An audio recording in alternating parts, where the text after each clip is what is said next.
Bienvenue à tous. Bien que né dans une famille où la pratique religieuse était réduite à sa plus simple expression, j'ai été baptisé par un aumônier militaire catholique à l'âge d'un an, puis j'ai suivi le catéchisme dans les paroisses catholiques où j'ai grandi. C'est là, dans ces paroisses, plus particulièrement à la paroisse Sainte-Anne de Guadeloupe, que j'ai connu l'Évangile. Toutefois, en étudiant la Bible, je me suis rapproché des églises évangéliques de tendance historique et j'ai quitté l'église catholique donc à l'âge de 16 ans. Bien des années ont passé, puisque j'en ai maintenant 54, et je suis depuis peu, et c'est pour moi un phénomène nouveau, euh, confronté au zèle déployé par certains catholiques pour me ramener dans le giron de mon ancienne église. Ça peut être sur des réseaux sociaux ou dans des conversations privées. Je me suis donc penché sur les arguments déployés par les catholiques, arguments qui sont autant de doctrines de la théologie catholique que j'ai pour l'occasion étudié de façon plus précise que ce que j'avais fait jusqu'à présent. Et j'avoue avoir, à cette occasion, découvert des aspects du catholicisme dont j'ai été parfois très surpris, alors que je pensais bien connaître la question. Alors cette vidéo a pour objectif de vous livrer le fruit de cette étude. J'ai d'abord pensé dans un premier temps que je réaliserais une seule vidéo, mais le sujet est si vaste que je vais en fait en tourner 7, sans compter celle-ci qui n'est qu'une introduction. Donc tout d'abord, dans la première vidéo, je vais me pencher sur le principal argument avancé par les catholiques, comme quoi Jésus aurait fondé l'Église catholique et aucune autre, en faisant de Pierre ou de Saint Pierre le premier pape.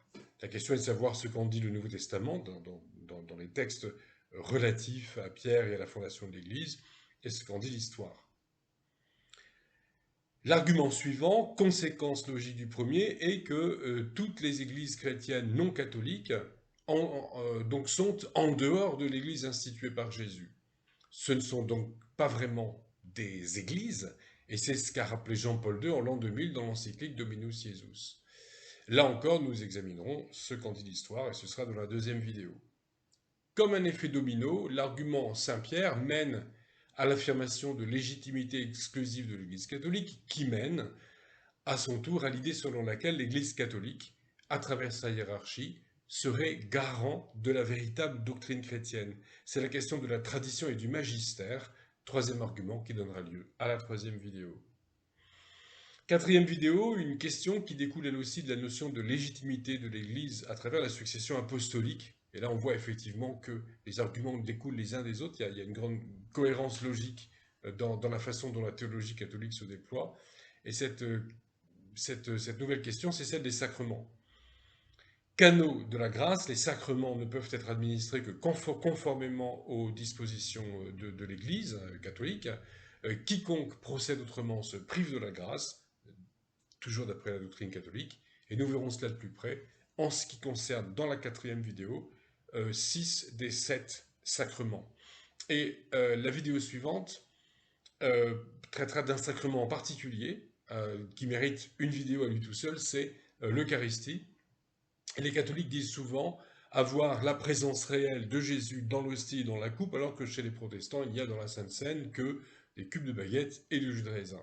Alors nous nous pencherons sur les textes du Nouveau Testament relatifs à la question.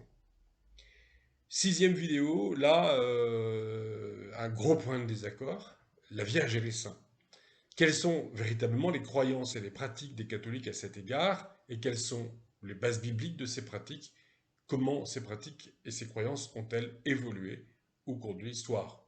Ou peut-être qu'elles n'ont pas évolué, peut-être que dès le début de l'histoire chrétienne, on a vénéré la Vierge et les saints comme on le fait maintenant. Allez savoir, c'est ce que nous verrons. Enfin, la septième et dernière vidéo de cette série sera consacrée au thème crucial, c'est le cas de le dire, de la foi chrétienne, le salut. Comment accède-t-on au salut? Nous examinerons quelques points de désaccord entre catholiques et protestants, principalement la place des œuvres dans le plan de salut, l'expiation, la prière pour les morts et le purgatoire.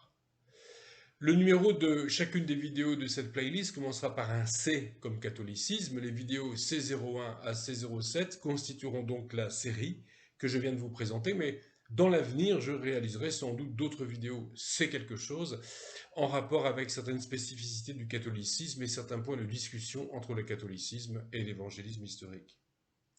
Je précise que le catholicisme tel que j'en parle ici, c'est le point de vue des catholiques en accord avec les enseignements de leur Église. Je ne développe pas les thèses de tel ou tel courant contestataire, qu'il soit réactionnaire ou progressiste.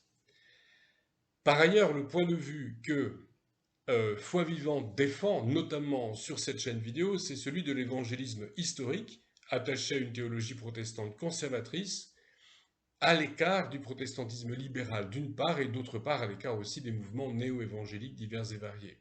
Donc pour en savoir plus sur ce que j'appelle l'évangélisme historique, eh bien je vous renvoie en toute simplicité à mon livre, mon dernier livre au moment où j'écris où je produis cette vidéo, Promise au Seigneur, pardon, euh, Nature, mission et vie de l'Église selon l'Écriture, et je traite largement la question de l'évangélisme historique et de ce qu'il a à défendre dans les 3 derniers chapitres du livre, chapitres 19 à 21. Alors, vais-je redevenir catholique? Je vous invite à regarder les vidéos pour le savoir, mais enfin au-delà de ma petite situation personnelle, j'espère que cette vidéo apportera à tous un certain nombre d'éclaircissements sur le catholicisme, sur le point de vue évangélique historique, sur ce qui nous sépare et ce qui nous rassemble, et surtout que nous y trouverons tous l'occasion de nous rapprocher toujours plus de Dieu par Jésus. Alors si vous voulez, après avoir regardé cette vidéo d'introduction, et si vous la regardez juste après sa publication, donc je l'enregistre le 18 février 2022, si vous voulez être tenu informé de la publication des vidéos C0 à C07, dans l'avenir de mes vidéos en général, n'oubliez pas de vous abonner si ce n'est pas déjà fait, et d'activer la clochette. Que le Seigneur nous accompagne.